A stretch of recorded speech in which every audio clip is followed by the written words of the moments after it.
বন্ধুরা, আজ তৈরি করেছি পাবদা মাছের ঝোলের একটা রেসিপি। পাবদা মাছের ঝাল তো সবসময় খাওয়াই হয়। পাবদা মাছের ঝোল একবার আমি যেভাবে রান্না করছি তোমরা এভাবে যদি করো তাহলে দুর্দান্ত একটা স্বাদের ঝোল তৈরি হবে। তাহলে চলো বন্ধুরা, আমি পাবদা মাছের ঝোলটা কোন মশলা দিয়ে করলাম এত সুন্দর টেস্ট সেটা তোমাদেরকে দেখাই। তাহলে দেখো, আমি মাছ নিয়েছি, পাবদা মাছ এখানে অনেকগুলো। প্রথমে আমি নুন, হলুদ আর সর্ষের তেল দিয়ে মাছগুলোকে একটু ভালো করে ম্যারিনেট করে রাখবো। 10-15 মিনিট মাছগুলোকে আমি একটু হলুদ, নুন আর তেল দিয়ে একটু মাখিয়ে রাখছি। তাহলে মাছগুলোর ভেতরে একটু তেল, নুন, হলুদটা ঢুকতে পারবে। খুব ভালো করে মাছের গায়ে আমি মাখিয়ে নিচ্ছি। তারপরে এখানে মাছগুলোকে কিছুক্ষণ রাখার পরে আমি মাছগুলোকে ভেজে নেব। সব মাছগুলোকে অল্প অল্প করে দিয়ে আমি কড়াইতে মাছগুলোকে সমস্ত ভেজে নেব। এদিকে কড়াইতে আমি গ্যাসে কড়াই বসিয়ে তেল গরম করতে দিয়ে দিয়েছি। এবার আমি মাছগুলোকে দিয়ে, প্রথমে বন্ধুরা ফাটে তো মাছগুলো একটু, তাই দিয়ে প্রথমেই দেখানো যায়নি, একটু সরিয়ে নিয়েছিলাম ক্যামেরাটা। তারপরে দেখো মাছগুলো দেওয়ার পরে তোমাদের দেখাচ্ছি।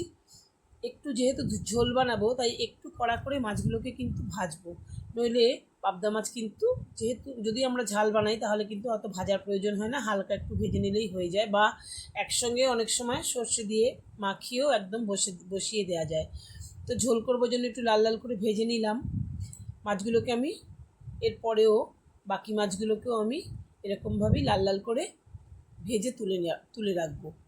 তারপরে আমি এরপরে মাছগুলোকে যখন আমার ভাজা হয়ে যাবে, এবার মাছগুলো যেহেতু ঝোল করব তার জন্য কিন্তু আমি এখানে আলুর ব্যবহার করেছি। আলু দিয়ে আমি ঝোলটা করব। এমনি সময় তো আর ঝোল আলু দেওয়া হয় না। আর কি মশলা দিচ্ছি সেটা তোমাদের দেখাচ্ছি। দেখো, এখানে নিয়েছি বন্ধুরা 2 টেবিল চামচ রাঁধুনি। রাঁধুনিটা তোমরা যারা চেনো না বা জানো না তাদের জন্য দেখাচ্ছি। এটা জোয়ানের মতন দেখতে, খুব সুন্দর গন্ধ হয় মাছের ঝোলে দিলে পরে। এরকম টাটকা যে কোনো মাছের ঝোল বা পাবদা মাছের ঝোলে আমি আজকে দিচ্ছি। রাঁধুনিটা আমি যেহেতু অল্প তাই শিলে বাটা হয়নি, আমি শিলে বেটে নিয়েছি, মিক্সিতে বাটতে পারিনি, শিলে বেটে নিয়েছি, তোমাদের দেখালাম গোটা অবস্থায়। এবার আমি দেখো লম্বা লম্বা করে আলুগুলো আমি নিয়েছি। এই লম্বা লম্বা করে আলুগুলোকে মাছের ঝোলে দিয়ে খুব সুন্দর একটা টেস্ট লাগবে, তাই লম্বা লম্বা করে আলুগুলোকে কেটে নিয়েছি। তোমরা তোমাদের প্রয়োজন মতন কাটতে পারো। আর আলুগুলোকে কিন্তু আমি লাল লাল করে ভাজবো। কেন বলো তো বন্ধুরা, এই মাছটা তো দিয়ে ঝোলের মধ্যে অনেকক্ষণ রাখা যাবে না ফোটানোর জন্য, কারণ মাছটা বেশিক্ষণ ঝোলে ফোটালে একটু নরম বেশি হয়ে যাবে।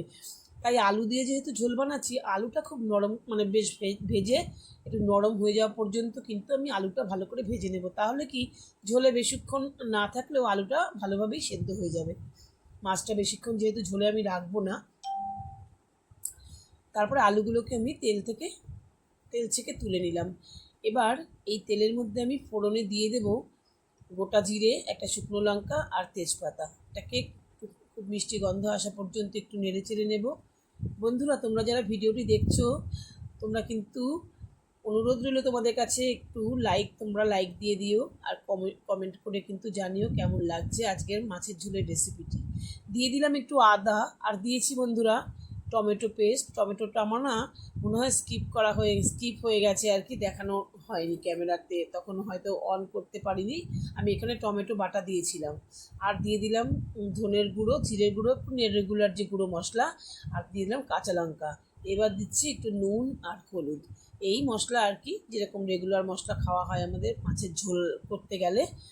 এবার আমি কিছুক্ষণ এটা কষিয়ে নেওয়ার পর আমি যে রাঁধুনি বাটাটা বেটে রেখেছিলাম, সেই রাঁধুনি বাটাটা আমি একটু কষানোর পরে আমি 1 চামচ এখানে রাঁধুনি বাটা দিয়ে দেবো। যতটা বেটেছি তার থেকে আমি 1 চামচ নিয়ে দিয়ে দিচ্ছি। বন্ধুরা, 1 গাদা দেওয়ার প্রয়োজন নেই, যতটুকু লাগবে ততটুকু দেওয়াই ভালো। খুব বেশি অতটা আমার লাগবে না। বাটার পরে আমি যতটা বেটেছি তার অর্ধেক আমার লাগলো। খুব ভালো করে দেখো একটু কষিয়ে নিলাম। বেশ সুন্দর রাঁধুনির গন্ধটা তো খুব সুন্দর মিষ্টি গন্ধ বেরোয়। দেখো একদম মশলাটা তেল ছাড়া পর্যন্ত আমি কষিয়ে নিচ্ছি।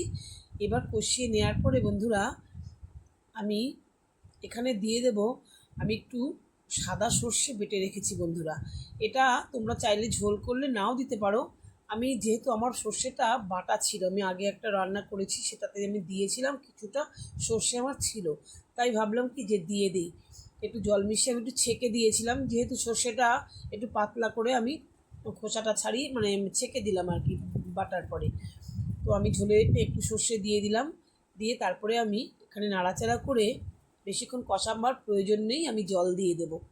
যেহেতু ঝোল করব তাই মানে যতটা লাগবে আমি একটু বেশি করেই জলটা দিয়ে দিলাম। আর অনেকগুলো মাছ রয়েছে, সেই অনেকগুলো মাছ দিতে গেলে ঝোলটা একটু না দিলে মানে মাছগুলো ডুববে না, তার সঙ্গে আলুও রয়েছে। এবার ঝোলটা একটু ফুটিয়ে নেব ভালো করে, ফুটে উঠলে পরে তারপরে দেখো ফুটে উঠেছে, এই সময় আমি ভাজা আলুগুলো দিয়ে দেবো প্রথমে। আলুটা দিয়ে একটু নাড়িয়ে চাড়িয়ে একটু ফুটিয়ে নিয়ে আমি এরপরে মাছগুলো পরপর সাজিয়ে দেবো। মাছগুলো দিয়ে কিন্তু খুব বেশি সময় রান্না করার প্রয়োজন নেই, কারণ মাছগুলো অল্পেতেই নরম হয়ে যায়। একটু নেড়ে চেড়ে নেব।